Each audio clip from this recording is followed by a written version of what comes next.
আজকে আমরা শিখব যে কোনো ইলেকট্রিক্যাল নেটওয়ার্কের বিভিন্ন এলিমেন্ট এবং এর অ্যারেঞ্জমেন্টের উপর ডিপেন্ড করে বেশ কিছু টার্মিনোলজি, যে টার্মিনোলজিগুলো আমরা ফ্রিকোয়েন্টলি ব্যবহার করে থাকি। প্রথমে আমরা আসি ইলেকট্রিক্যাল নেটওয়ার্ক বলতে কি বুঝি সেটা নিয়ে। ইলেকট্রিক্যাল নেটওয়ার্ক হলো any arrangement of electrical energy source, resistance and other circuit element। অর্থাৎ যে কোনো ধরনের এনার্জি সোর্স, রেজিস্ট্যান্স অথবা অন্য কোনো সার্কিট এলিমেন্ট, যেমন রেজিস্টর, ক্যাপাসিটর থাকতে পারে, ইন্ডাক্টর থাকতে পারে, বা আদার্স কোনো সার্কিট এলিমেন্ট থাকতে পারে, কোনো ট্রানজিস্টর থাকতে পারে। এই ধরনের যে কোনো সার্কিট এলিমেন্ট অথবা কোনো সোর্স বা রেজিস্ট্যান্সের যে কোনো একটা অ্যারেঞ্জমেন্ট, সেটাকেই বলা হয় ইলেকট্রিক্যাল নেটওয়ার্ক। যেমন এই চিত্রে এটা একটা ইলেকট্রিক্যাল নেটওয়ার্ক। এখানে আমরা সোর্স দেখতেছি দুইটা, একটা হলো E1 এবং একটা E2, এবং রেজিস্ট্যান্স দেখতেছি তিনটা, R1, R2 এবং R3। এই যে একটা নেটওয়ার্ক ক্রিয়েট হয়েছে, এটাই হলো আমাদের ইলেকট্রিক্যাল নেটওয়ার্ক। তো এই ইলেকট্রিক্যাল নেটওয়ার্কের বিভিন্ন এলিমেন্ট এবং এর বিভিন্ন ব্রাঞ্চ, বিভিন্ন অ্যারেঞ্জমেন্টের উপর ডিপেন্ড করে আমাদের বেশ কিছু টার্মিনোলজি আমরা পাই। নিচে আমরা এই টার্মিনোলজিগুলো আলোচনা করে দেখি। আচ্ছা, প্রথমে আমরা দেখব যে যে কোনো একটা ইলেকট্রিক্যাল নেটওয়ার্কের যে ধরনের এলিমেন্টগুলো ব্যবহৃত হয়, এই এলিমেন্টগুলো এনার্জি সাপ্লাই দেয় নাকি এনার্জি রিসিভ করে, তার উপর ডিপেন্ড করে এই এলিমেন্টগুলোকে দুই ভাগে ভাগ করা হয়। একটা হলো অ্যাক্টিভ এলিমেন্ট আর একটা হলো প্যাসিভ এলিমেন্ট। যে সমস্ত এলিমেন্টগুলো এনার্জি সাপ্লাই দেয়, নেটওয়ার্কের ভিতরে এনার্জি প্রডিউস করে বা এনার্জি সাপ্লাই দেয়, যেমন ব্যাটারি, জেনারেটর, এগুলো কি করতেছে, এনার্জি সাপ্লাই দিচ্ছে। এই ধরনের নেটওয়ার্কগুলোকে বলা হয়, এই ধরনের এলিমেন্টগুলোকে বলা হয় অ্যাক্টিভ এলিমেন্ট। যেমন এই নেটওয়ার্কে অ্যাক্টিভ এলিমেন্ট আছে দুইটা, একটা হচ্ছে E1 এবং আরেকটা হলো E2। এগুলো আমাদের এনার্জি সাপ্লাই দিচ্ছে। একইভাবে যদি কোনো কারেন্ট সোর্স থাকে, তাহলে আমরা বলতে পারি যে কারেন্ট সোর্স কি করে, আমাদের এটাও একটা এনার্জি সাপ্লাই দেয়। তাহলে সেটাও আমরা বলতে পারি যে এটাও, যেমন ধরো এখানে যদি একটা কারেন্ট সোর্স থাকে, আমাদের এইভাবে যদি আমরা এখানে একটা কারেন্ট সোর্স ড্র করি, ঠিক আছে, যেমন ধরো এটা এটা এটা এটাও একটা কি অ্যাক্টিভ এলিমেন্ট। যে কোনো battery, generator, source, voltage source হোক বা কারেন্ট সোর্স হোক, প্রত্যেকটাই হলো আমাদের অ্যাক্টিভ এলিমেন্ট। আর প্যাসিভ এলিমেন্ট কাকে বলা হয়? প্যাসিভ এলিমেন্ট হলো এমন এলিমেন্ট যে এলিমেন্টগুলো এনার্জি রিসিভ করে, অর্থাৎ যে এলিমেন্টগুলো এনার্জি রিসিভ করে তাকে বলা হয় প্যাসিভ এলিমেন্ট। যে কোনো নেটওয়ার্কের আমাদের এনার্জি রিসিভ করে কি কি, যেমন ধরো রেজিস্টর, রেজিস্টর এনার্জি রিসিভ করে, সুতরাং রেজিস্টর হলো আমার এখানে প্যাসিভ এলিমেন্ট। ইন্ডাক্টর, ক্যাপাসিটর, এগুলো হলো প্যাসিভ এলিমেন্ট। যেমন ধরা শুধু একই সাথে রিসিভ না, শুধু এমন এলিমেন্ট যেগুলো সাধারণত এনার্জি স্টোর করে, অথবা এমন এলিমেন্ট যেগুলো ম্যাগনেটিক ফিল্ডের ভিতরে স্টোর করে অথবা ইলেকট্রিক ফিল্ডের ভিতরে এনার্জি স্টোর করে, এই ধরনের এলিমেন্টগুলোকে বলা হয় প্যাসিভ এলিমেন্ট। যেমন ধরো ম্যাগনেটিক ফিল্ডের মধ্যে এনার্জি স্টোর করে কোনটা, ম্যাগনেটিক ফিল্ডের মধ্যে এনার্জি স্টোর করে আমাদের ইন্ডাক্টর। এই যে ম্যাগনেটিক ফিল্ডের মধ্যে আমাদের ইন্ডাক্টর আমার এখানে এনার্জি স্টোর করে রাখে। অনুরূপভাবে ইলেকট্রিক ফিল্ডের মধ্যে এনার্জি স্টোর করে ক্যাপাসিটর। এই যে স্টোর, এই যেখানে দেখা যায় ইলেকট্রিক ফিল্ড, ক্যাপাসিটর, এই ক্যাপাসিটর আমাদের এনার্জি স্টোর করে রাখে, ঠিক আছে। সুতরাং রেজিস্টর, ইন্ডাক্টর, ক্যাপাসিটর, এই তিনটাই হলো আমাদের প্যাসিভ এলিমেন্ট। রেজিস্টর আমাদের এনার্জি কনজিউম করে। তাহলে আমরা আলোচনায় অ্যাক্টিভ এলিমেন্ট কি এবং প্যাসিভ এলিমেন্ট কি এর সম্পর্কে এখানে শিখলাম। আবার একটু সংক্ষেপে বলি, কোন একটা ইলেকট্রিক্যাল নেটওয়ার্কের মধ্যে যে সমস্ত এলিমেন্টগুলো ইলেকট্রিক্যাল এনার্জি সাপ্লাই করে, যেমন ব্যাটারি, জেনারেটর, কারেন্ট সোর্স হতে পারে যে কোনো ধরনের, এগুলোকে বলা হয় অ্যাক্টিভ এলিমেন্ট। আর প্যাসিভ এলিমেন্ট কি? কোন একটা নেটওয়ার্কের মধ্যে যে সমস্ত এলিমেন্টগুলো এনার্জি রিসিভ করে, যেমন রেজিস্টর, অথবা এনার্জি স্টোর করে, যেমন ক্যাপাসিটর এবং ইন্ডাক্টর। এর মধ্যে রেজিস্টরের কাজটা কি? এনার্জিকে রিসিভ করবে এবং এগুলোকে কনভার্ট করবে এক ফর্ম থেকে আরেক ফর্মে, এগুলো রেজিস্টরের কাজ। আর ক্যাপাসিটরের কাজ কি? সে ইলেকট্রিক্যাল ফিল্ড আকারে এনার্জি স্টোর করবে, ঠিক আছে, এবং ম্যাগনেটিক ফিল্ড আকারে ইন্ডাক্টর এনার্জি স্টোর করবে। তো এগুলো হলো সবই প্যাসিভ এলিমেন্ট, ঠিক আছে। আচ্ছা, এরপরে টার্মিনোলজি আমরা দেখব, সেটা হলো নোড। What is node?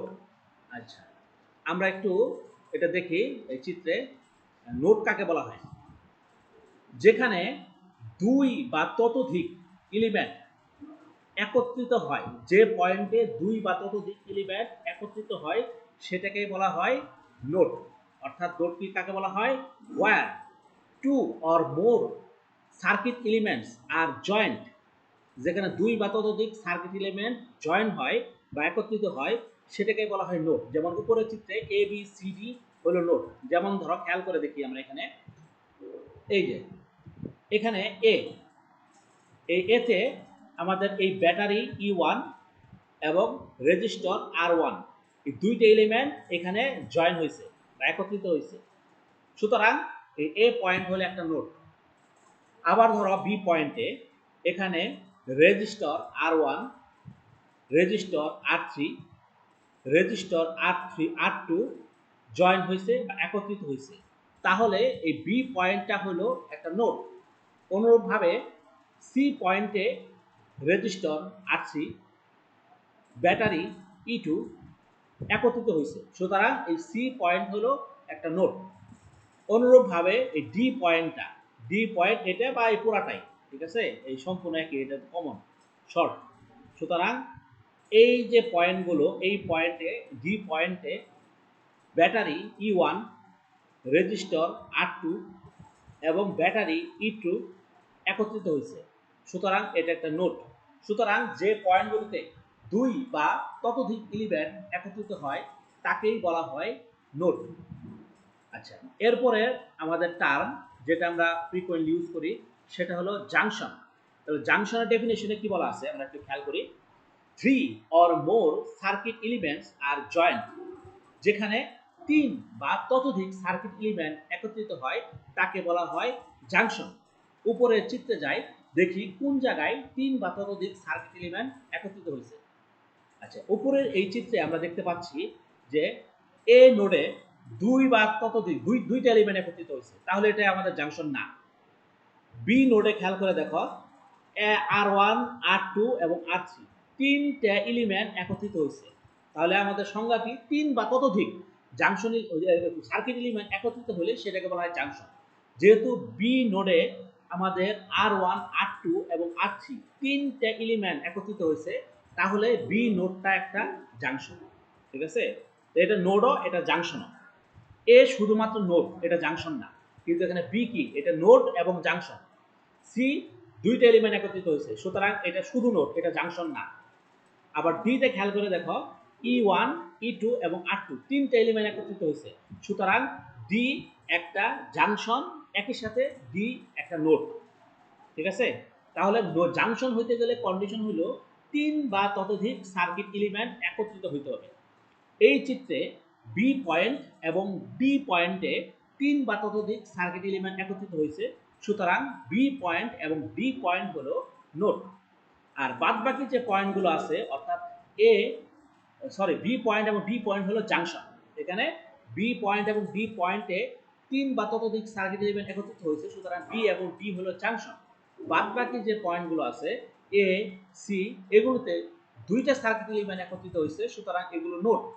একই সাথে বি এবং ডিও নোড এবং একই সাথে সেগুলো জাংশন, ঠিক আছে। ওকে, তাহলে আমরা আমাদের পরবর্তী টার্মিনোলজিতে যাই। এখানে আমরা দেখব ব্রাঞ্চ, লোব, মেশ, তিনটা একত্রে আলোচনা করি। Branch, part of the network lies between two junction point, অর্থাৎ দুইটা জাংশন পয়েন্টের সাথে কানেক্টেড কোন একটা নেটওয়ার্কের অংশই হলো ব্রাঞ্চ। দুইটা জাংশন পয়েন্টের সাথে কানেক্টেড নেটওয়ার্কের অংশটাকে বলা হয় আমাদের ব্রাঞ্চ। তাহলে এই চিত্রে আমরা একটা দেখি, এই চিত্রে আমরা খেয়াল করি, এখানে বি একটা জাংশন, ডি একটা জাংশন। এই দুইটা জাংশনের সাথে কানেক্টেড নেটওয়ার্কের অংশ কি কি? একটা হলো বি এ ডি, অর্থাৎ আমি যদি ভালো করে মেনশন করি তাহলে এই যে বি এ ডি, এটা একটা ব্রাঞ্চ, তাই না? এটা একটা ব্রাঞ্চ। আরেকটা হলো বি ডি, এটা একটা ব্রাঞ্চ। আরেকটা অংশ কি বি সি থেকে শুরু করে ডি, অর্থাৎ এটা একটা ব্রাঞ্চ। তাহলে তিনটা ব্রাঞ্চ, একটা ব্রাঞ্চ বি থেকে ডি, আরেকটা ব্রাঞ্চ বি এ ডি, আরেকটা ব্রাঞ্চ বি সি ডি। এই তিনটা হলো আমাদের ব্রাঞ্চ। এই তিনটাই দুইটা জাংশন পয়েন্ট বি এবং এই ডি এর সাথে কানেক্টেড, ঠিক আছে? তাহলে জাংশন পয়েন্টের সাথে কানেক্টেড নেটওয়ার্কের অংশগুলোই হলো ব্রাঞ্চ। আচ্ছা, এরপরে টার্মিনোলজি আমরা দেখি। তাহলে ব্রাঞ্চ আমরা সহজে বুঝে গেলাম, এখানে বিএডি, বিসিডি এবং বিডি ব্রাঞ্চ। এখন আমরা দেখব হোয়াট ইজ লুপ। লুপ কাকে বলা হয়? Any closed path of network, যে কোনো নেটওয়ার্কের যে কোনো ক্লোজ পাথকেই বলা হয় লুপ। অর্থাৎ লুপ হলো একটা ক্লোজ পাথ যে কোনো নেটওয়ার্কের। আচ্ছা, আমরা উপরের চিত্র থেকে এটা ব্যাখ্যা করি। মনে করো এটা একটা নেটওয়ার্ক, এই নেটওয়ার্কের যে কোনো ক্লোজ পাথই হলো লুপ। এখানে কি কি ক্লোজ পাথ আছে? ক্লোজ পাথ মানে কি? মানে এই ধরো সম্পূর্ণ একটা সার্কুলার একটা পাথ, ঠিক আছে, যেটা মানে বন্ধ, কোনো ফাঁকা নাই নেটওয়ার্কের। তাহলে এখানে এরকম ক্লোজ পাথ কয়টা আছে? এটা একটা ক্লোজ পাথ। আমি যদি এখানে ইরেজার দিয়ে এগুলো মুছে দিই, আচ্ছা হ্যাঁ, তাহলে আমরা যদি এখানে খেয়াল করি, তাহলে আমরা দেখতেছি এখানে ক্লোজ পাথ আছে, এটা একটা ক্লোজ পাথ, তাই না? এটা একটা ক্লোজ পাথ, অর্থাৎ এ বি ডি এই পুরাটাই হলো একটা ক্লোজ পাথ। এইদিকে আরেকটা ক্লোজ পাথ কই আছে? এইটা একটা ক্লোজ পাথ, তাই না? এই ডি বি সি এই এই অংশটা একটা কি ক্লোজ পাথ। আচ্ছা, তাহলে দুইটা ক্লোজ পাথ পাইলাম। আরও একটা ক্লোজ পাথ হয়, সেটা হলো এই তিনটা মিলে, এই পুরাটাকে মিলে, ঠিক আছে? অর্থাৎ এ বি সি ডি এই সম্পূর্ণটা মিলাই একটা ক্লোজ পাথ হয়। তাহলে এখানে মোট তিনটা ক্লোজ পাথ পাচ্ছি। একটা হলো আমাদের এই অংশটা এ বি ডি, আরেকটা ক্লোজ পাথ পাচ্ছি আমরা বি সি ডি, আরেকটা ক্লোজ পাথ পাচ্ছি এত এ বি সি ডি, সম্পূর্ণটা মিলে একটা ক্লোজ পাথ। তাহলে যে কোনো ক্লোজ পাথই হলো লুপ। তাহলে এই নেটওয়ার্কের লুপ হলো তিনটা।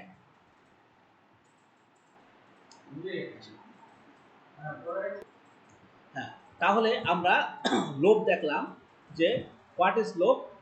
লোভ হলো যে কোনো ধরনের ক্লোজ পাথ কোনো একটা নেটওয়ার্কের, সেটাই হলো লোভ। এরপরে আমরা টার্মিনোলজিতে যাই। আমাদের এরপরে টার্মিনোলজি এটা হলো আমাদের মেশ। হ্যাঁ, এই যে মেশ। মেশ কাকে বলা হয়? Most elementary form of a loop and can not be further divided into other loop. অর্থাৎ এমন এক ধরনের লোভ যে লোভকে আর ফার্দার কোনোভাবে ডিভাইড করা যায় না, ওই ধরনের লোভগুলোকেই বলা হয় মেশ। যেমন ধরো উপরের চিত্রে এখানে আমরা তিনটা লোভ পাইছি, তাই না? কিছুক্ষণ আগে আমরা আলোচনা করলাম, এখানে তিনটা লোভ পাইলাম।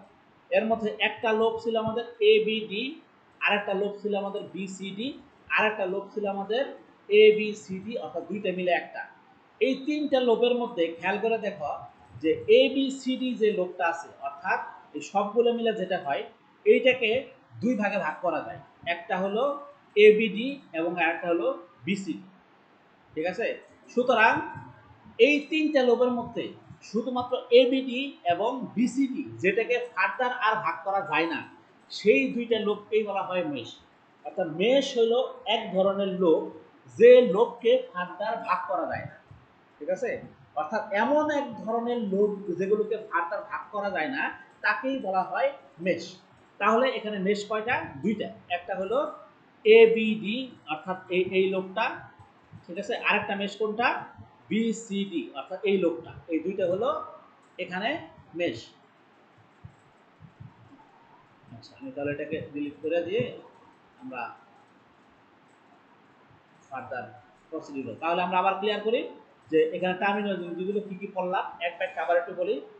যে এখানে আমরা প্রথমে বললাম যে এলিমেন্টগুলোকে দুই ভাগে ভাগ করা যায়, active element, passive element. Active element কোনগুলো? যেগুলো সাধারণত এনার্জি সাপ্লাই দেয়, যেমন ব্যাটারি, জেনারেটর, সোর্স, বিভিন্ন ধরনের ই1, যেমন এখানে ই1 এবং ই2, এটা হলো অ্যাক্টিভ এলিমেন্ট। দুই number passive element. Passive element কাকে বলা হয়? যেগুলো এনার্জি রিসিভ করে অথবা এনার্জি স্টোর করে, যেমন রেজিস্টর, ক্যাপাসিটর, ইন্ডাক্টর।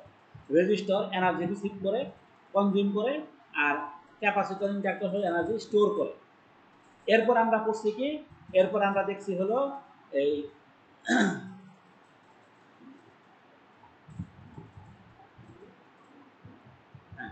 এরপর আমরা দেখছি নোড, জাংশন, ব্রাঞ্চ, লোপ, মেশ।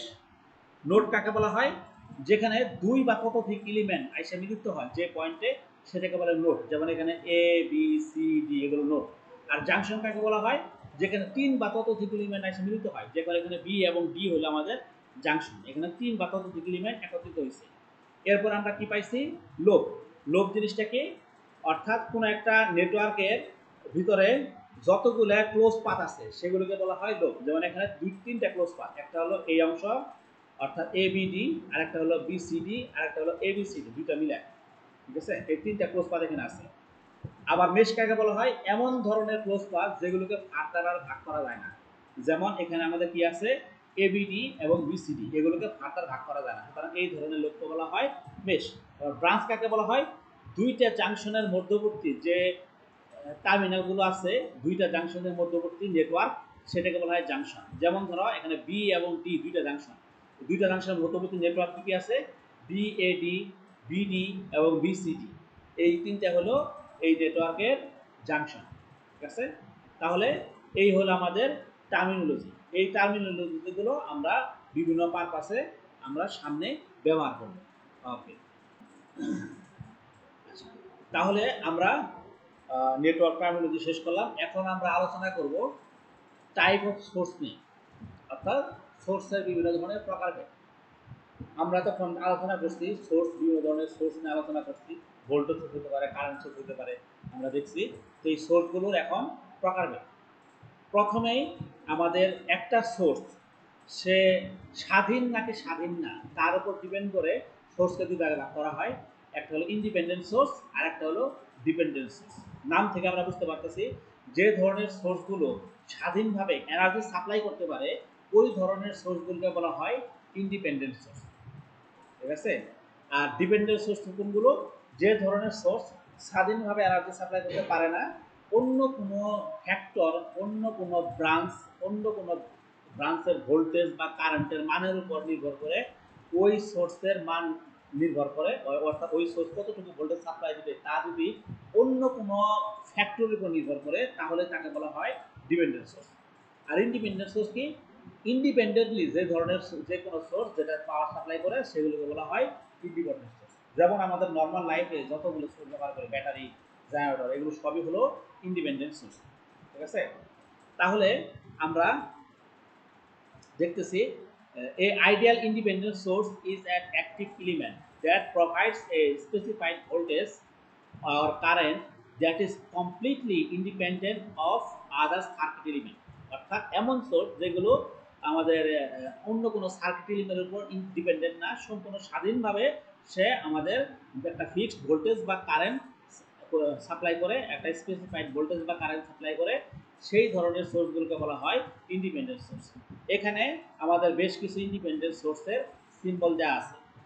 প্রথমে যে সিম্বলটা দেওয়া আছে এটাও আমরা একটা ইন্ডিপেন্ডেন্ট সোর্স। এটা সাধারণত ব্যবহার করা হয় টাইম ভেরিং ভোল্টেজের ক্ষেত্রে, অর্থাৎ সাধারণত এসির ক্ষেত্রে এই ধরনের গুণ চিহ্ন দেওয়া থাকে, ঠিক আছে? যদি আমরা কোনো এসি বোঝাই অথবা ডিসিও বোঝাই, ঠিক আছে, এটাতে ডিসি এসি দুইটাই বোঝানো হয়। তবে এসির ক্ষেত্রে গুণ দিয়ে এখানে একটা ঢেউ চিহ্ন দেওয়া থাকে, সাইনোসয়েডাল ওয়েভ বা যে কোনো একটা ওয়েভের চিহ্ন দেওয়া থাকে। আর ডিসির ক্ষেত্রে এখানে প্লাস মাইনাস দেওয়া থাকে, এইভাবে গুণ দিয়ে প্লাস মাইনাস দেওয়া থাকে। যেমন ধরো এটাকে যদি আমি এসির জন্য ড্র করতাম তাহলে সাইনোসয়েডাল ওয়েভের জন্য, তাহলে দেখতে এরকম হতো, ঠিক আছে? এটা একটা এসি সোর্স। আর এটা কি?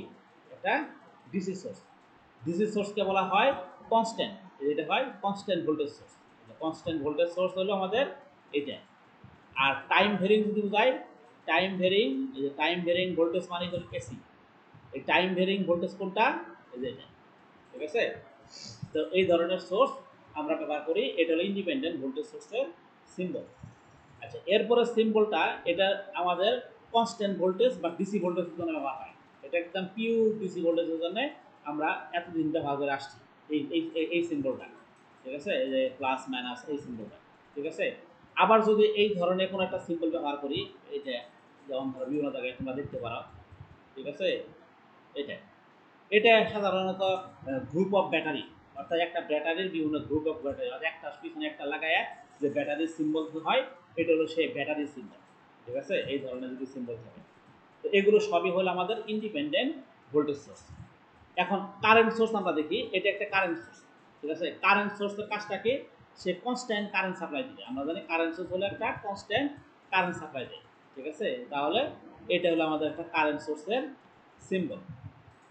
ওকে, এরপরে আমরা দেখব dependent source, types of dependent source. আমরা দেখি, আমরা আগে জানি ডিপেন্ডেন্ট সোর্স জিনিসটা কি, যে সোর্স অন্য কোনো সোর্সের উপর ডিপেন্ড করে তাকে বলা হয় ডিপেন্ডেন্ট সোর্স। অর্থাৎ an ideal dependent or controlled source is an active element in which the source quantity is controlled by another voltage or current। অর্থাৎ এমন কোনো সোর্স, যে সোর্সের মান অর্থাৎ কতটুকু সাপ্লাই দিবে ভোল্টেজ বা কারেন্ট, এটা ডিপেন্ড করে অন্য কোনো জায়গার ভোল্টেজ বা কারেন্টের মানের উপরে। এই ধরনের সোর্সগুলোকে বলা হয় ডিপেন্ডেন্ট সোর্স। ডিপেন্ডেন্ট সোর্সকে আমরা কি টাইপের সোর্স এবং কার দ্বারা কন্ট্রোল হচ্ছে তার সাপেক্ষে ডিপেন্ডেন্ট সোর্সকে আমরা চারটা ভাগে ভাগ করতে পারি। এই ভাগগুলো কি? যদি কোনো ভোল্টেজ সোর্স অন্য কোনো ভোল্টেজ সোর্স দ্বারা কন্ট্রোল হয়, অর্থাৎ এমন কোনো ডিপেন্ডেন্ট সোর্স, যে ডিপেন্ডেন্ট সোর্স একটা ভোল্টেজ সোর্স এবং এই ভোল্টেজ সোর্সের মান অন্য কোনো ভোল্টেজ সোর্সের মানের উপর নির্ভরশীল, তাহলে এই ধরনের সোর্সকে বলা হয় ভোল্টেজ কন্ট্রোল ভোল্টেজ সোর্স বা ভিসিভিএস। এই যে আমরা এই চিত্রে যেটা আমরা দেখছি, হ্যাঁ আমরা দেখি আবার এখানে ক্লিয়ারলি, হ্যাঁ এই যে ভোল্টেজ কন্ট্রোল ভোল্টেজ সোর্স, অর্থাৎ এটা একটা ভোল্টেজ কন্ট্রোল, ভোল্টেজ দ্বারা কন্ট্রোল করা একটা ভোল্টেজ সোর্স। ঠিক আছে, এটা হলো ভিসিভিএস। যদি কোনো ভোল্টেজ সোর্স কারেন্টের দ্বারা কন্ট্রোল হয়, অন্য কোনো ব্রাঞ্চের কারেন্ট ফ্লো এর উপর নির্ভর করে, তাহলে তাকে বলা হয় কারেন্ট কন্ট্রোল ভোল্টেজ সোর্স বা সিসিভিএস।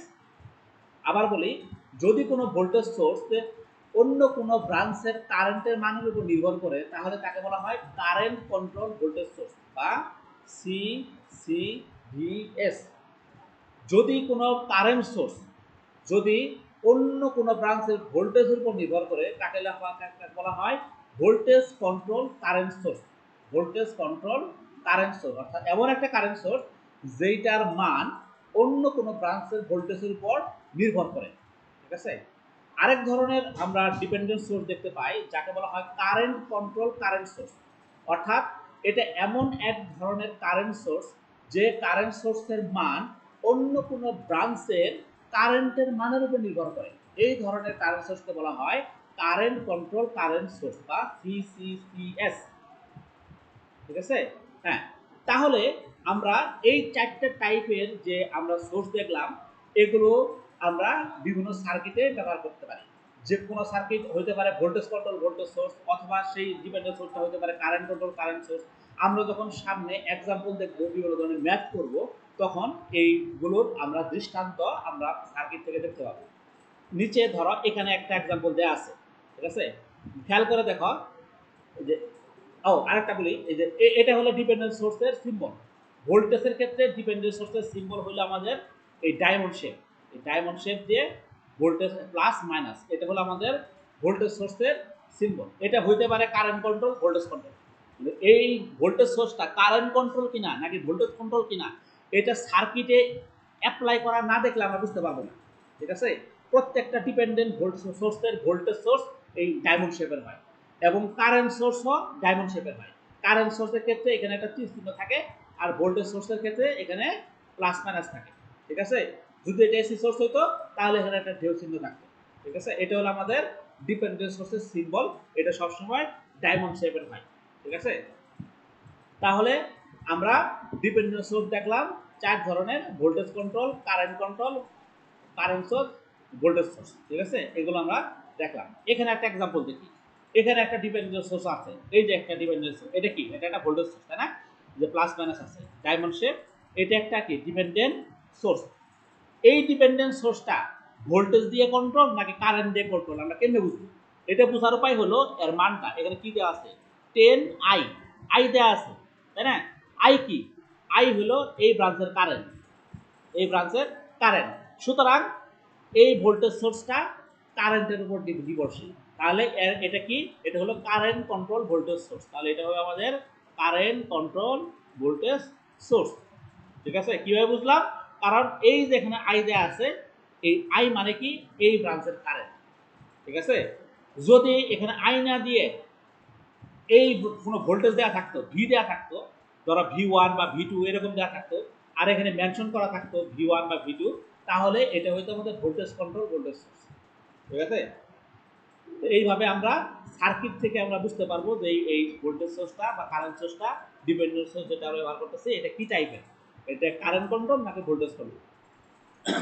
ওকে, তাহলে ডিপেন্ডেন্ট সোর্স সম্পর্কে আমরা ইনশাল্লাহ একটা ধারণা পাই গেছি। ওকে, তাহলে আমাদের একটা শীট গেল। এখন আমাদের সেকেন্ড শীটে আমরা আসি।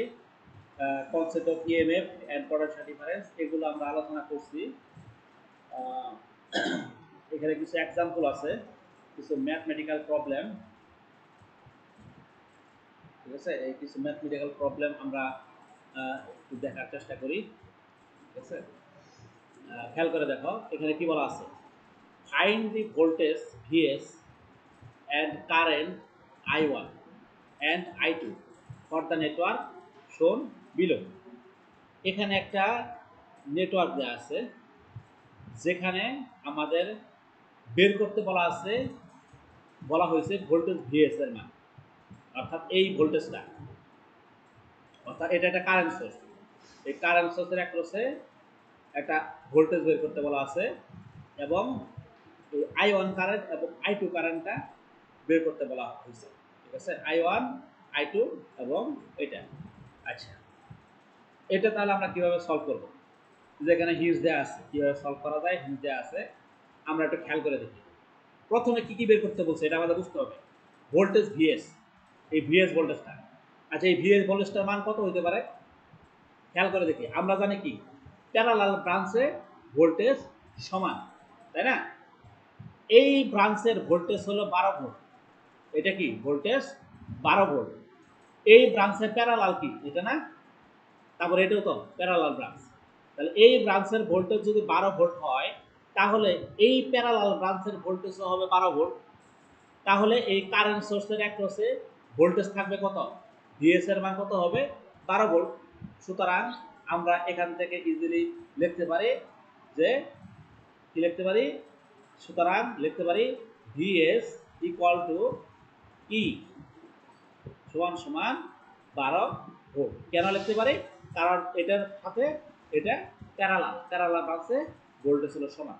আচ্ছা, এরপরে দেখো I1 কারেন্ট বের করতে বলছে, I1 কারেন্ট এবং I2 কারেন্ট বের করতে বলছে। ঠিক আছে? I1 এবং I2 কারেন্ট। আচ্ছা, তাহলে প্রথমে আমরা I2 কারেন্টটা দেখি। এই প্যারালাল ব্রাঞ্চের ভোল্টেজ কত? সমান, তাহলে 12 ভোল্ট। তাহলে এই আর রেজিস্টরের অ্যাক্রসে ভোল্টেজ সাপ্লাই হইতেছে 12 ভোল্ট। তাহলে আর রেজিস্টরের অ্যাক্রসে ভোল্টেজ 12 ভোল্ট আর রেজিস্ট্যান্সের মান কত দেয়া আছে? 4 ohm.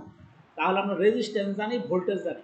V equal to IR formula থেকে আমরা পাই I equal to V by R. তাহলে I equal to V by R যদি ফর্মুলা ফালাই, তাহলে এর মান হয় I two equal to V মানে কত? ই। ভি মানে হলো এখানে ভিআর, ভি মানে হলো ভিআর, ভিআর মানে কত? E equal to 12 volt. তাহলে এটা সমান সমান 12 ভোল্ট ডিভাইডেড বাই রেজিস্ট্যান্স, আর এর মান কত? 4 ওহম। তাহলে এখানে কত আসে আমাদের? 3 অ্যাম্পিয়ার। তাহলে আমরা কি পাইলাম এখানে? এখানে পাইলাম আমরা ভিএস এর মান পাইলাম, I2 এর মান পাইলাম। তাহলে এখন I1 এর মান কত? খেয়াল করে দেখো, এইখানে আমাদের এই কারেন্টের মান আমি জানি, এটা হলো আমাদের I2। কত বাড়াইছে আমার এখানে? 3 অ্যাম্পিয়ার বাড়াইছে। I2 সমান সমান বের হইছে 3 অ্যাম্পিয়ার। I1 এর মান আমার অজানা, এটা হলো আমাদের আননোন, অজানা, এটার মান আমরা জানি না। আর এই কারেন্টটা, এই যে কারেন্টটা আই কারেন্টের মান এখানে দেয়া আছে, এটা একটা কারেন্ট সোর্স দেয়া আছে 7 অ্যাম্পিয়ার। তাহলে এই কারেন্টের মান কত আমার? 7 অ্যাম্পিয়ার। তাহলে আই কারেন্ট দেয়া আছে, I2 কারেন্ট দেয়া আছে, I1 কারেন্ট আমার অজানা। তাহলে এই নোটের মধ্যে আমি কারশফস কারেন্ট ল অ্যাপ্লাই করতে পারি। কারশফস কারেন্ট ল আমাদের কি বলে, যে কোনো নোটে যে পরিমাণ কারেন্ট প্রবেশ করে ওই পরিমাণ কারেন্ট বের হয়ে যায়। তাহলে এই নোটে কি কি কারেন্ট প্রবেশ করতেছে, আই কারেন্ট প্রবেশ করতেছে, তাই না? সুতরাং এন্টারিং কারেন্ট আই, আর বের হয়ে যাইতেছে কোন কি কি কারেন্ট, I1 কারেন্ট বের হয়ে যাইতেছে, I1 কারেন্ট বের হয়ে যাইতেছে, I2 কারেন্ট বের হইতেছে, I1 এবং I2 কারেন্ট বের হয়ে যাইতেছে। তাহলে লিখতে পারি I equal to I1 plus I2। Kirchhoff's current law apply করে KCL অ্যাপ্লাই করলাম, তাই না? তাহলে I এর মান আমার দেওয়া আছে 7, I2 এর মান আমি পাইছি এখানে 3 অ্যাম্পিয়ার। তাহলে I1 এর মান আমি সহজে বের করে ফেলতে পারবো। সুতরাং এখান থেকে I1 এর মান আমার কি আসে, I1 সমান সমান দেখতে পারি I মাইনাস I2। I এর মান কত, 7 মাইনাস 3। তাহলে 7 মাইনাস 3 কত থাকে, 4, তাই না? তাহলে 4 অ্যাম্পিয়ার। তাহলে আমরা I1 এ পাইলাম 4 অ্যাম্পিয়ার, I2 পাইলাম 3 অ্যাম্পিয়ার এবং VS পাইলাম 12 ভোল্ট। তাহলে এই প্রবলেম সলভ। আচ্ছা, আমরা এইভাবে আমরা পরের প্রবলেমটাই যাই, একই প্যাটার্নে আমরা সলভ করব। কি বলা আছে দেখো,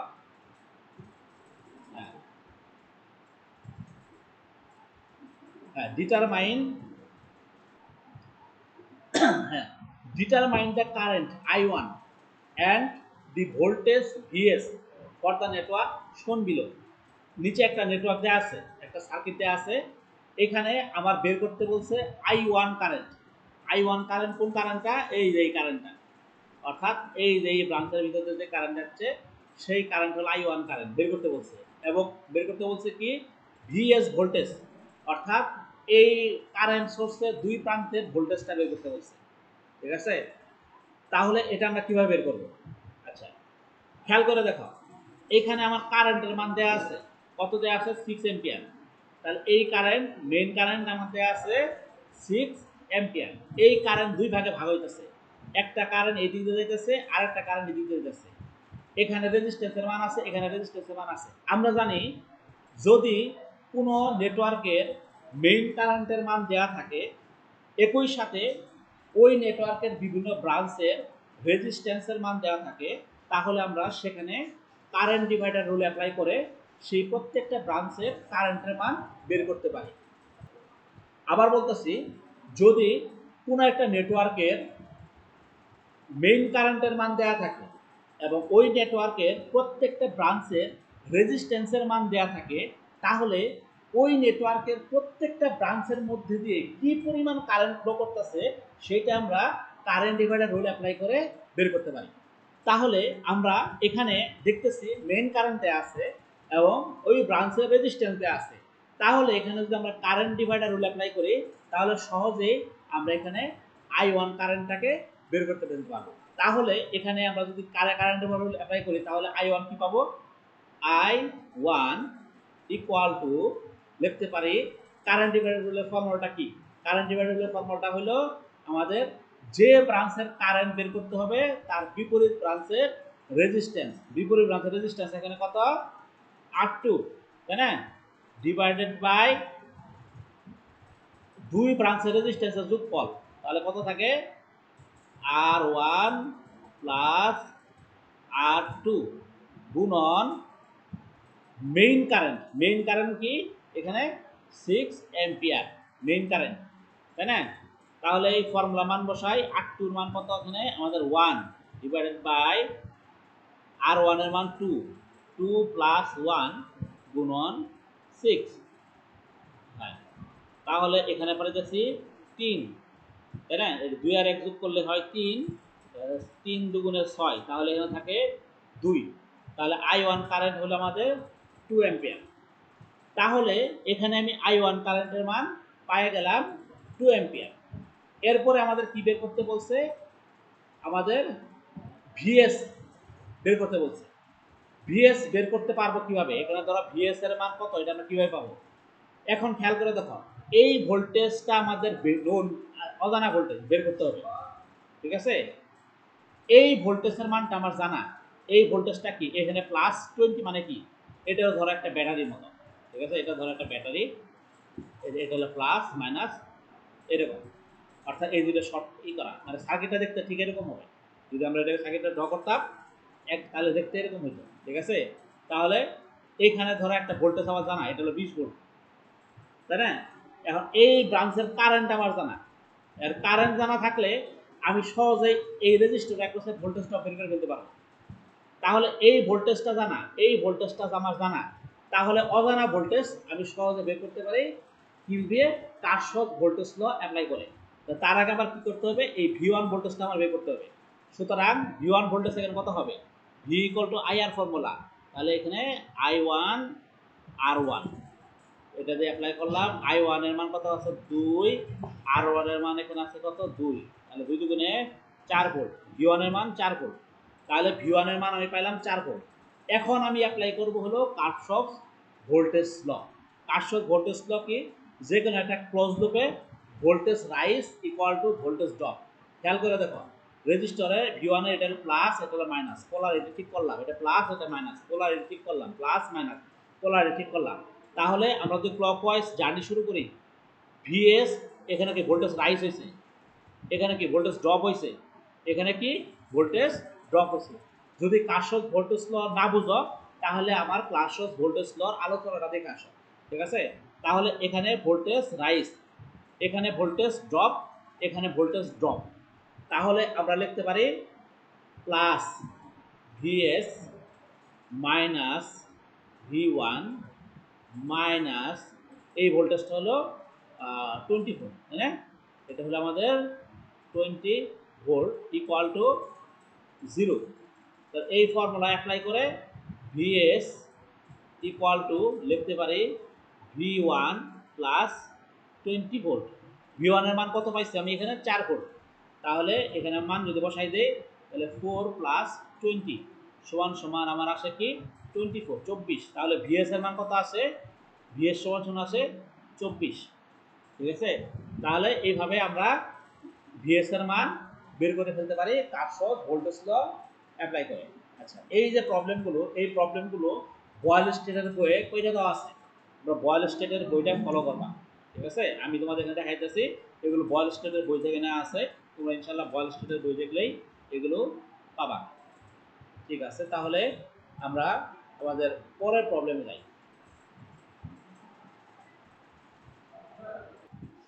হ্যাঁ, এখন আমরা আমাদের পরবর্তী প্রবলেমটাতে দেখি। এখানে বলা আছে reduce the network to a current source and calculate the current through RL. বলা আছে যে এই যে সার্কিটটা আছে এটাকে কারেন্ট সোর্সে কনভার্ট করতে হবে। এখানে ভোল্টেজ সোর্স যা আছে এগুলোকে কারেন্ট সোর্সে কনভার্ট করতে হবে। এখানে ভোল্টেজ সোর্স আছে কোনটা, এই E1, এটা একটা ভোল্টেজ সোর্স, তাহলে এটাকে কারেন্ট সোর্সে কনভার্ট করতে হবে, তাই না। এই যে এটা একটা কারেন্ট সোর্স আছে, এগুলো ঠিকই আছে, এই ভোল্টেজ সোর্সটাকে কারেন্ট সোর্সে কনভার্ট করতে হবে। এবং এরপরে calculate the current through RL, এবং এরপরে এই আরএল এর অ্যাক্রসে যে কারেন্টের মান, এই মানটাকে নির্ণয় করতে হবে, অর্থাৎ আরএল এর অ্যাক্রসে কারেন্ট বের করতে হবে, অর্থাৎ এই আইএল কারেন্টটা নির্ণয় করতে হবে। একই সাথে আমার এখানে ভোল্টেজ সোর্সকে কারেন্ট সোর্সে কনভার্ট করতে হবে। তো আমরা ভোল্টেজ সোর্সকে কারেন্ট সোর্সে কিভাবে কনভার্ট করতে পারি, সোর্স কনভার্সন থিওরি, আমার সোর্স কনভার্সন থিওরির আলোচনাটা দেখে আসতে পারো, সামনের লেকচারে আলোচনা আছে সোর্স কনভার্সন, কীভাবে কারেন্ট সোর্সকে ভোল্টেজ সোর্স এবং ভোল্টেজ সোর্সকে কারেন্ট সোর্সে কনভার্ট করা হয় সেটা নিয়ে আমি ডিটেলস একটা আলোচনা করছি সেখানে, ঠিক আছে। তাহলে এই সোর্স কনভার্সন থিওরি অনুযায়ী আমরা যদি আলোচনা করি তাহলে এই নেটওয়ার্কটাকে আমাকে প্রথমে কারেন্ট সোর্সে কনভার্ট করতে হবে। কারেন্ট সোর্সে কীভাবে কনভার্ট করব, কারেন্ট সোর্সে কনভার্ট করতে গেলে এখানে ভোল্টেজ সোর্সের জায়গায় একটা কারেন্ট সোর্স হবে, ঠিক আছে। তারপরে কি হবে, তারপরে এইখানে একটা প্যারালাল রেজিস্ট্যান্স, কারেন্ট সোর্সের একটা কি প্যারালাল রেজিস্ট্যান্স থাকে, এই R1টা চলে আসবে এই জায়গায়, এটা হবে R1। তারপরে বাদ বাকি নেটওয়ার্ক যেমন আছে তেমনই থাকবে, এটা একটা কারেন্ট সোর্স যেমন আছে তেমনই থাকবে। তারপরে বাদ বাকি নেটওয়ার্ক যেমন আছে তেমনই থাকবে। এইটা হলো আমাদের R2, আর এইটা হলো আমার RL, ঠিক আছে। এই কারেন্টটা আমার বের করতে হবে। তাহলে এই নেটওয়ার্কটাকে এই নেটওয়ার্কে কনভার্ট করতে হবে। তো এখানে আর ওয়ান এর মান কত 8 ওহম, এখানে আর ওয়ান 8 ওহম। এই কারেন্ট সোর্সের মানটা কত হবে? এই কারেন্ট সোর্সের মান আমরা বের করতে পারি কিভাবে? এই সোর্স কনভার্সন থিওরি অনুযায়ী আমরা বলতে পারি যে I1 equal to E1 by R1, voltage by resistance. Source conversion theory ওই আলোচনাটা দেখে আসো, তাহলে বুঝবা। তাহলে E1 বাই R1 এই ফর্মুলা অনুযায়ী আমরা I1 এর মান এখানে বের করব। I1 এর মান এখানে কত আসলে এখানে করে দেওয়া আছে, ঠিক আছে, 4 ওহম, ঠিক আছে। তাহলে এটা আমরা পেয়ে গেলাম I1 এর মান, I1 এর মান 4 ওহম পেয়ে গেছি। আচ্ছা, এরপরে আমাদের কি করতে হবে? এরপরে মানটা হলো আমাদের এই রেজিস্ট্যান্সের মান বের করতে হবে। এই সার্কিটে এই রেজিস্ট্যান্সের মান বের করতে হবে। এই রেজিস্ট্যান্সের মান যদি বের করতে চাই, তাহলে এখন যে কাজটা করব সেটা হলো যে এই যে দুইটা আমাদের কি বলে এটাকে কারেন্ট সোর্স আছে, একটা কারেন্ট সোর্স, দুইটা কারেন্ট সোর্স। এই দুইটা কারেন্ট সোর্সকে একটা কারেন্ট সোর্স বানাইতে হবে। তাহলে এই দুইটা কারেন্ট সোর্সকে যদি একটা কারেন্ট সোর্স বানাতে যাই, আমরা জানি কারেন্ট সোর্স প্যারালালে থাকলে এর ভ্যালুটা যোগ হবে, ঠিক আছে। কারেন্ট সোর্স যদি প্যারালালে থাকে তাহলে আমাদের কি হবে? এর ভ্যালুটা প্লাস মাইনাস হয়ে আমাদের হবে। তাহলে আমাদের কি হচ্ছে? টোটাল কারেন্ট, একটা কারেন্ট সোর্স যদি কনভার্ট করতে চাই তাহলে দুইটা কারেন্ট সোর্স মিলে একটা কারেন্ট সোর্স হবে। সার্কিটটা যদি আমি রিড্র করি তাহলে এই যে এই কারেন্ট সোর্সের মান আমার বের হচ্ছে কত? 4 এম্পিয়ার। তাহলে এটার মান হলো আমাদের 4 এম্পিয়ার, তাই না? 4 এম্পিয়ার। আর এই কারেন্ট সোর্সের মান কত? 6 এম্পিয়ার, 6 এম্পিয়ার। তাহলে দুইটা ডিরেকশন উপরের দিকে, দুইটা ডিরেকশনই কি উপরের দিকে। তাহলে 4 এবং 6 মিলে কত হয়? 10 এম্পিয়ার। তাহলে এই কারেন্ট সোর্সটার মান হবে, এটার মান যদি হয় আমি আইএস ধরি, আইএস সমান সমান 4 প্লাস 6 সমান সমান 10। এই যে এখানে করে দেওয়া আছে is equal to I1 plus I2 সমান সমান 4 প্লাস 6 সমান সমান 10 এম্পিয়ার, ঠিক আছে। তাহলে এই কারেন্ট সোর্সের মান 10 এম্পিয়ার, ঠিক আছে। আর এই দুইটা রেজিস্ট্যান্স, এই R1 এবং R2 রেজিস্ট্যান্স দুইটা প্যারালাল, এই প্যারালাল রেজিস্ট্যান্স দুইটারে একটা রেজিস্ট্যান্স বানাবো। কি ফর্মুলা দিয়ে? RS equal to R1 parallel R2। তাহলে এই দুইটা রেজিস্ট্যান্স মিলে হয়ে যাবে একটা রেজিস্ট্যান্স, তাই না? R1 এর মান কত? R1 এর মান হলো 8, এই যে 8, দেখেন 8। R2 এর মান কত? 24। তাহলে R1 প্যারালাল R2 কত হবে? R1 প্যারালাল R2 হবে R1 R2 divided by R1 plus R2 সমান সমান 8 গুণন 24 ডিভাইডেড বাই 8 যোগ 24। তাহলে 8 গুণন 24 ডিভাইডেড বাই 8 যোগ 24, তাই না? তাহলে 8 গুণন 24 কত হয়? তাহলে আমরা যদি এখানে একটা ক্যালকুলেটর ব্যবহার করি তাহলে আমরা পাই 8 গুণন 24 আসে হলো 192। তাহলে উপরের মান হবে আমাদের 192 আর নিচেরটা হবে 24 যোগ 8 হলো 32, নিচেরটা হলো আমাদের 32। তাহলে 192 ভাগ 32 হলো 6। তাহলে এটা হলো আমাদের 6 ওহম। তাহলে এই রেজিস্ট্যান্সের মান হবে আমার 6 ওহম, ঠিক আছে। আর এরপর হলো RL রেজিস্ট্যান্স, এটা হলো আমাদের RL। এই কারেন্টের মান বের করতে হবে। RL এর মান কত দেওয়া আছে এখানে? 14 ohm. RL equal to 14 ohm দেওয়া আছে। তাহলে খেয়াল করো, মেইন কারেন্টের মান জানি আর দুইটা ব্রাঞ্চের রেজিস্ট্যান্স জানি, তাহলে কারেন্ট ডিভাইডার রুল অ্যাপ্লাই করে এই সহজেই এই আইএল এর মান বের করতে পারবো।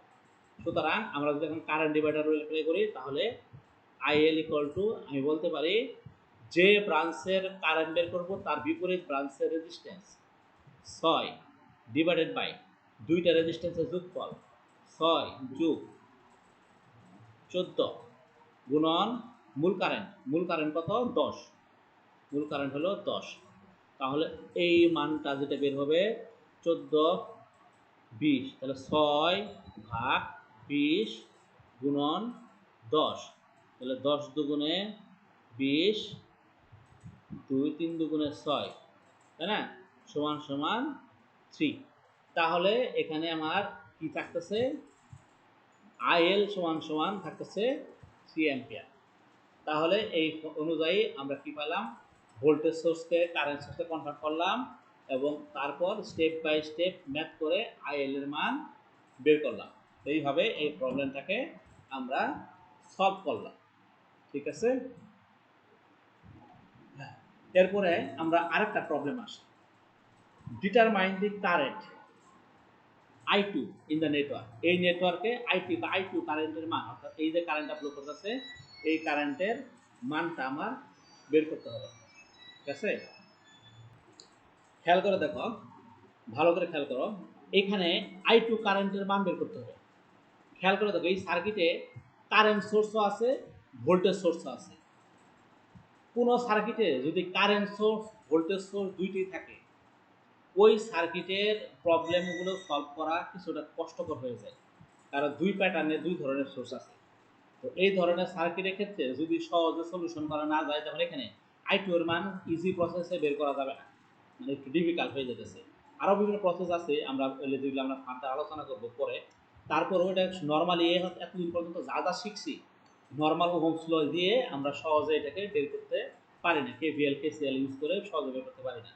এখানে যে কাজটা করতে হবে, আমাকে সোর্স কনভার্সন করতে হবে।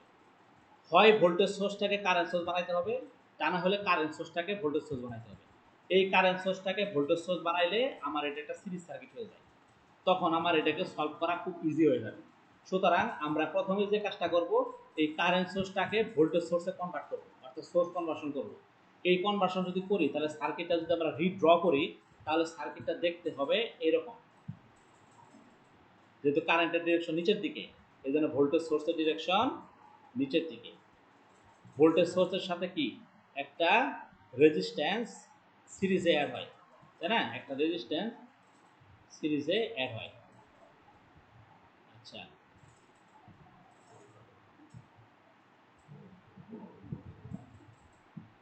তারপরে বাদ বাকি যা আছে সেটা যেমন ছিল তেমনই থাকবে। ঠিক আছে, এই যে রেজিস্ট্যান্স ছিল R1, এই R1 রেজিস্ট্যান্সটা এই কারেন্ট সোর্সের সাথে প্যারালাল ছিল। তাহলে আমরা জানি যে আমরা যখন সোর্স কনভার্সন করব, এই প্যারালাল রেজিস্ট্যান্সটা সিরিজে চলে আসবে। এই R1 রেজিস্ট্যান্স মান যা আছে তাই থাকবে, R1 = 3, এখানেও R1 = 3 ওহমে থাকবে, কিন্তু এটা প্যারালাল সিরিজে চলে আসবে ভোল্টেজ সোর্সের সাথে। আর এই ভোল্টেজ সোর্সটা একটা নতুন ভোল্টেজ সোর্স আসবে, এটার নাম দিলাম আমরা E1। ঠিক আছে, আর এখানে একটা ভোল্টেজ সোর্স আগে থেকে ছিল ±5 ভোল্ট, আর এই রেজিস্ট্যান্সের মান R2, এর মান হলো 3 ওহম। আর এই কারেন্টের মান আমার বের করতে বলছিল, এটা হলো আমাদের I2 কারেন্ট মান। ঠিক আছে, তাহলে এটা নর্মাল সিরিজ সার্কিট। এখন E1 এর মান কত? E1 সমান সমান আমরা জানি ভোল্ট সোর্স কনভার্সন থিওরি অনুযায়ী E1 = I1 R1, তাই না? তাহলে E1 সমান সমান লিখতে পারি I1 R1 সমান সমান I1 কত? এই যে I1 এখানে আছে 4, তাহলে 4 R1 × 3, তাহলে 4 গুণন 3, 4 গুণন 3 সমান সমান 3 4 12 ভোল্ট। তাহলে E1 এর মান পেলেন 12 ভোল্ট। আর এখানে এই ভোল্টেজটা কত? এই ভোল্টেজটা হলো 5 ভোল্ট, এই ভোল্টেজটা হলো 5 ভোল্ট। ভালো করে লিখি, এই যে 5 ভোল্ট। তাহলে 5 ভোল্ট ডিরেকশন এই দিকে, 12 ভোল্টের ডিরেকশন এই দিকে, তাহলে দুইটা ভোল্টেজ সোর্স যদি যোগ করে ফেলি, তাহলে ভোল্টেজ সোর্স কত হয়? দুইটা ভোল্টেজ সোর্স যদি যোগ করে ফেলি, তাহলে ভোল্টেজ সোর্স আসে আমার হলো 12 13 14 15 16 17, 17 ভোল্ট, তাই না? তাহলে সুতরাং টোটাল ভোল্টেজই সমান সমান লিখতে পারি 12 ভোল্ট প্লাস 5 ভোল্ট। কেন প্লাস হলো? কারণ দুইটা ডিরেকশন একই দিকে, এটার ডিরেকশন এই দিকে, এটার ডিরেকশন এই দিকে, এই জন্য দুইটাই প্লাস। যদি একটা এই দিকে আর একটা অন্য দিকে থাকতো, তাহলে একটা থেকে আরেকটা মাইনাস হতো। আমি যেহেতু এই ডিরেকশনটাকে আমরা কনসিডার করছি, এই ডিরেকশনটাকে আমি কনসিডার করলে তাহলে এইটাকে আমি প্লাস রাখবো, এটাও যদি এই ডিরেকশন আছে তাহলে এটাও প্লাস হবে। যদি এটা প্লাস এটা মাইনাস হতো, তাহলে তখন এটা মাইনাস হয়ে যেত। ঠিক আছে, তাহলে এটাকে আমরা পাইতেছি 17 ভোল্ট। ঠিক আছে। এই সার্কিটটাকেও যদি আমরা রিড্র করি তাহলে সার্কিটটা দেখতে কেমন হবে, একটা একটা সোর্স হয়ে গেল, একটা ভোল্টেজ সোর্স, একটা রেজিস্ট্যান্স, আর এইখানে একটা রেজিস্ট্যান্স, এই রেজিস্ট্যান্স হলো R1, এই রেজিস্ট্যান্স হলো R2, আর এটা হলো আমার 17 ভোল্ট। ঠিক আছে। আর এই কারেন্ট বের করতে হবে I2 কারেন্ট। এখন এটা একটা series circuit, normal series circuit, একটাই কারেন্ট, সিরিজ সার্কিট একটাই কারেন্ট বের পাই। তাহলে সুতরাং I2 কারেন্ট কত হবে, I2 কারেন্ট হলো ভোল্টেজ বাই রেজিস্ট্যান্স। ভোল্টেজ কত, 17 ভাগ রেজিস্ট্যান্স কত, R1 প্লাস R2। এই ফর্মুলা হয়ে যায়, এই যে I2 equal to 5 plus 12 divided by R1 plus R2। 5 plus 12 মানে 17, সুতরাং এখানে আমরা লিখতে পারি, এখানে লিখি তাহলে R1 প্লাস R2 কত, R1 কত, R1 এর মান হলো 3, R2 এর মান হলো 3, তাহলে 3 যোগ 3 হলো 6, তাহলে 17 ভাগ 6, সুতরাং এটা সমান লিখতে পারি 17 ভাগ 6, তাহলে 17 ভাগ 6 দিলে যা আসে এটাই হলো I2 এর মান, এত অ্যাম্পিয়ার। ঠিক আছে। তো এইভাবে এই প্রবলেমটাকে আমরা ইজিলি সলভ করতে পারি। আশা করি এটা বুঝতে পারছো। যদি কোনো ধরনের প্রবলেম থাকে তাহলে কমেন্ট করতে পারো, আমি ইনশাল্লাহ আনসার দিয়ে দিব। ঠিক আছে, যে কোনো পয়েন্টে যদি বুঝতে পারতেছো না তাহলে এটাকে কমেন্ট করবা।